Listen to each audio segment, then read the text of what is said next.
Shalom, family trendsetter. Before I continue, I am driving, so you will hear some noise in the background, as well as I do have a tendency to struggle for words because of my West Indian dialect. Now, I just showed y'all some brief clips of what allegedly occurred.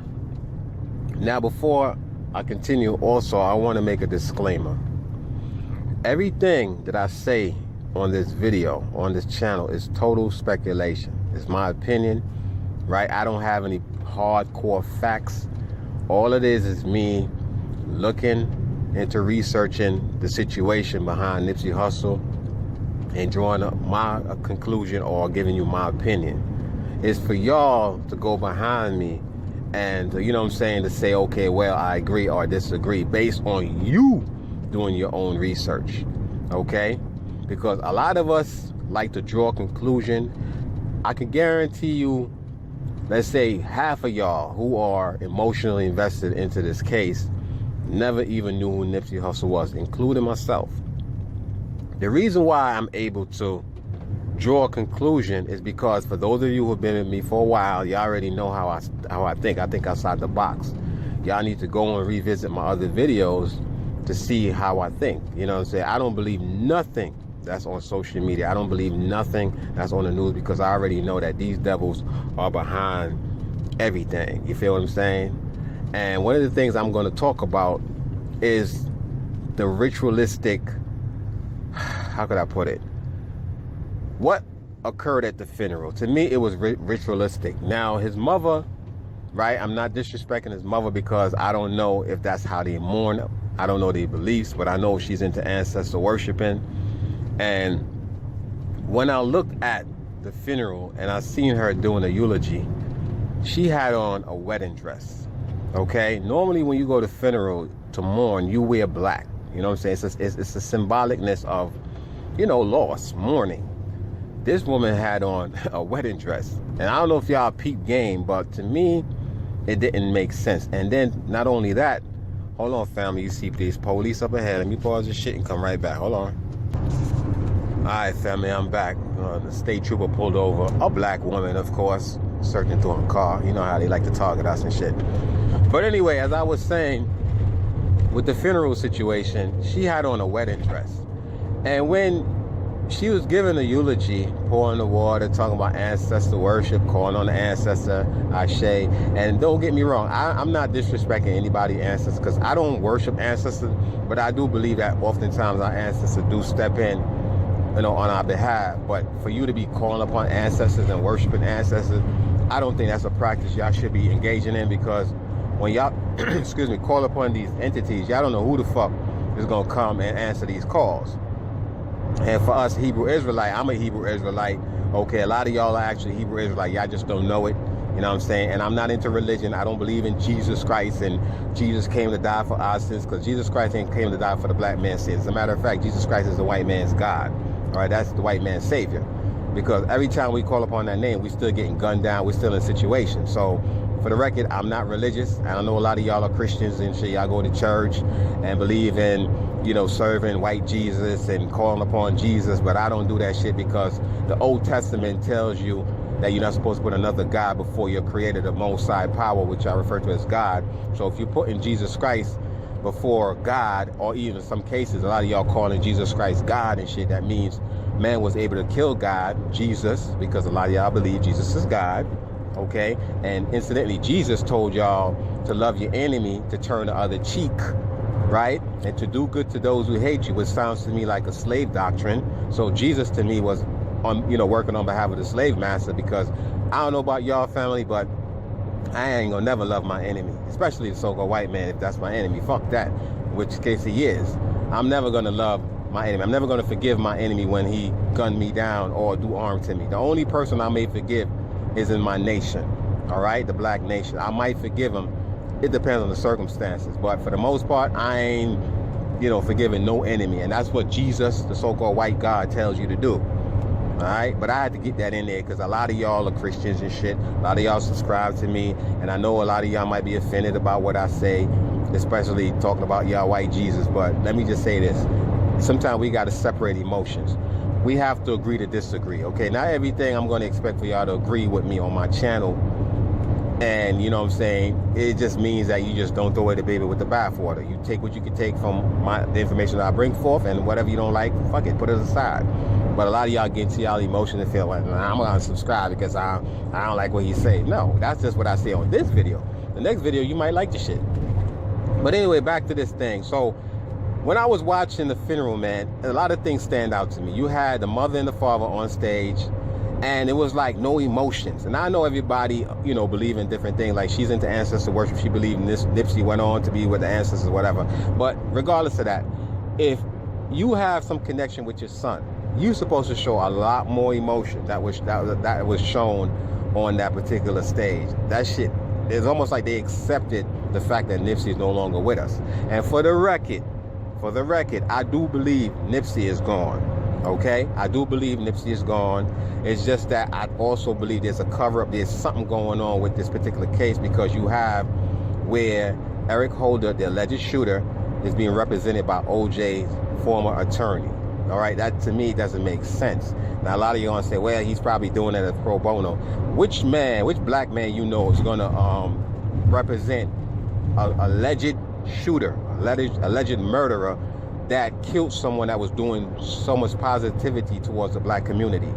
You know what I'm saying? I think there's something going on. I think a lot of people are involved in this death of Nipsey Hussle.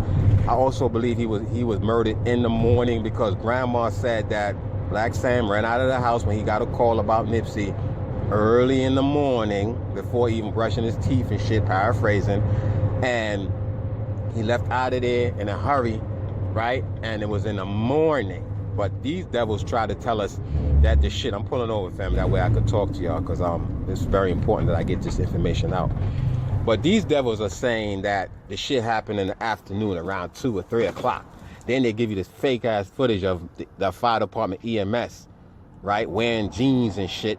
Clearly you could see that they're wearing bulletproof vests over that jacket, that yellow jacket. So you've seen the difference between real paramedics and fake paramedics. Then you see them doing chest compression. Clearly you can see the shit is fake. There's no motherfucking blood on the glove. If you're doing chest compression with somebody bleeding on their torso, you're supposed to have blood on your gloves. You know what I'm saying? There's supposed to be blood dripping from the gurney. At least, the very least, the gurney's supposed to be saturated with red blood. You don't see that shit. You know what I'm saying? This shit was totally fakery. And you gotta ask yourself, why? Why you have Eric Holder, the alleged shooter, being represented by a high power prosecutor, now turned attorney?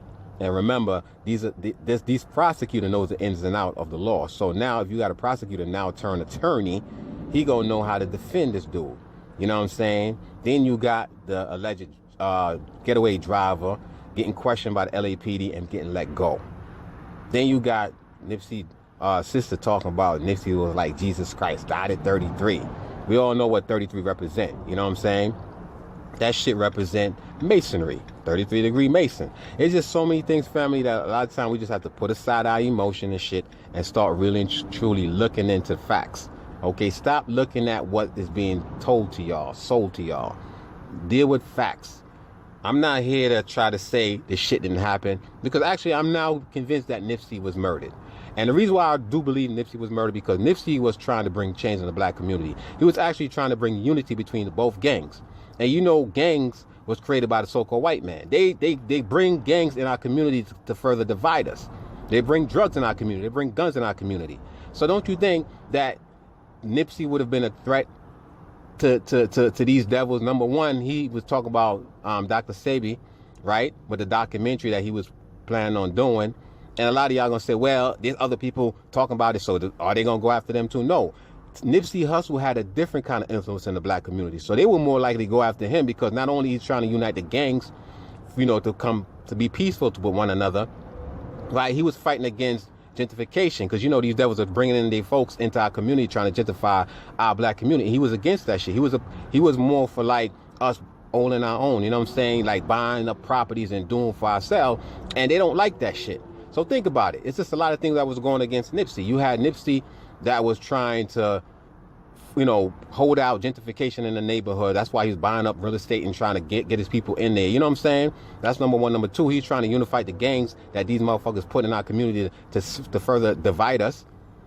So he was a threat. Then the Dr. Sebi shit, You know what I'm saying? He was talking about how, you know, the holistic healer, Dr. Sebi, you know, I think I'm pronouncing his name right, you know, how he was murdered for bringing forth information on how to cure AIDS. So, you know, he was a threat to the pharmaceutical as well. So it was all around, I think it was an inside job. I think a lot of his folks, you know what I'm saying? I say folks, it could be family members, it could be friends.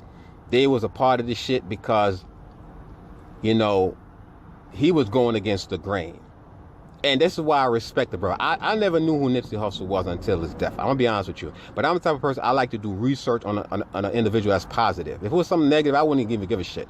But he was really and truly positive. I mean, I try to find so much negative shit against him, and I can't find any negative other than the fact that he was in a gang. So what? You know what I'm saying? I was in a gang at one point. You know what I mean? But I don't hold that against him, because at the end of the day, it's not what he did, it's what he's doing, or what he continued to do to make his life better. And they don't like positivity. These are the same devils that gave the Tuskegee Airmen syphilis. These are the same motherfuckers that created HIV for the continent of Africa. They even got a pattern behind the HIV virus. These are the same motherfuckers that bring guns in our community, family, right? Bring HIV, bring crack cocaine in our community, destroy the black community. You don't think they gonna try to get rid of brother like Nipsey because he's bringing positivity? The 400 years is about to be up. August of this year, from 1619 to 2019, is going to be our 400-year anniversary, and that's when the 400-year curse of the so-called black people, black community, is going to be lifted, and they want to bring all this distraction. I can guarantee you, for certainty, that a lot of y'all who on social media following the Nipsey Hussle situation, y'all niggas are losing sleep, because every so often y'all jumping on social media, checking to see the you know, who uploaded something new about Nipsey Hussle. This is what they want. Even me, I'm caught up with this shit, and I'm usually, you know, falling back from all this, you know, soap opera type shit, you know what I'm saying, in the black community. And I find myself going online and seeing what's new, you know what I'm saying? I can report to y'all with my spin on it, you know what I mean? Because that's what they want. They want us to be distracted with this shit. For the last couple of months, I've been telling you, it's been a lot of distraction in the black community. R. Kelly, Bill Cosby, Smollett, what's that bitch name again? I keep forgetting her name. That bitch from New York that talk about she drugged black man and robbed him and shit. My bad, family. The phone went out on me and shit. But I was talking about Cardi B. You remember her? She talked about she used to drug niggas in the black community and rob him and have him sleep with transvestite or whatever. You know, a person like her, I can't support that. I know a lot of y'all are Cardi B fans and shit. Don't want me to talk about her, but think about it. How the fuck you gonna support somebody who confessed? And I don't care what circumstances was behind her doing it. Bottom line, man, look, we got to start looking out for our community. We got to start looking out for our people. Because these other nations, they could care less. They exploit our people in our communities. You have the Arabs and shit in our community selling paraphernalia, whatever the fuck that word is, to our black people. You got the Chinese selling rats and shit in the Chinese fucking food. You got these Asian motherfuckers beating your black women with brooms and shit like that when, you know, we go and patronize their business, the hair salon or the nail shop and shit. You know what I'm saying? And we always just stand for that shit. We always elevating other people from other nations instead of looking out for our own. And I'm the type of person like this. Listen, I'm pro-black like a motherfucker. You know what I'm saying? My nation come first. I'm from the West Indies, but when it comes to whether you be here from the United Snakes of America, because a bunch of reptilian devils living in here, or you from the West Indies, we still are black people. You even got Africans now and shit turning against us. You know what I'm saying? Because they don't acknowledge us as being one of them. We got the same motherfucking complexion, and I do realize it's a distinction between Hamitic people and Negroes, because Negroes and Hamites or Africans are not the same people. Even though we may look alike, got the same complexion, but we got different spirit. Notice how a lot of Americans and West Indians, we got a different kind of swagger. And these other nations are jealous of us. But I'm not trying to stray off topic. But what I want to say, family, it's a lot of shit going on with this case. Like I said, you got mom doing shit on stage with dad, talking about ancestor worshiping, pouring water, having the whole fucking audience engage in this shit, talk about Ashe. And I know a lot of y'all deal with the ancestor worship, but like I said, you gotta be careful of who the fuck you summoning, because they will come, these spirits, these evil spirits will come as your ancestors, because they already know the life your ancestors lived. These spirits live thousands of years, so they know everything about us, and they will come and deceive y'all into believing that you're speaking to one of your loved ones. So be careful with that shit. But I just think it's something going on with this shit. The sister she talking about, Nipsey Hussle, is like Jesus Christ because he died at 33. You know what I'm saying? That's some Masonic shit. I mean, family, it's just a lot we need to really and truly consider, because I'm going to let y'all know right now, not everything we see, right, that's being presented is facts. Because these devils they know how to spread a narrative. Notice after Nipsey death, Nipsey death got more coverage than any other black celebrity that passed on. Even XXXTentacion. You know what I'm saying? His shit, even to today, you got people going to bed with Nipsey on their mind. You know, like I said earlier in the video, even me. Because I just want to get to the bottom of this shit. Okay, I know he's gone. Nothing we can do to bring him back wherever he is, right? But the bottom line is this. We have to wake the fuck up and realize we are under attack first spiritually, and then we are under attack physically, and they like to bring distraction in the black community. Division, because you got a lot of people right now who are thinking this shit is a conspiracy, and then you got the ones who believe this shit really happened. And like I asked y'all in my prior video, can you show me or let me know whether or not it was a closed casket? And so far I've been hearing it was a closed casket, which also brings me to believe that there's something going on. Now, am I saying that Nipsey didn't die from the gunshot wound to the head? Because a lot of times if you get a headshot, it's going to disfigure you. And I'm sure, you know, you don't want a family member exhibiting a body of their family member, you know, looking all disfigured and shit. So I can understand where the closed casket would come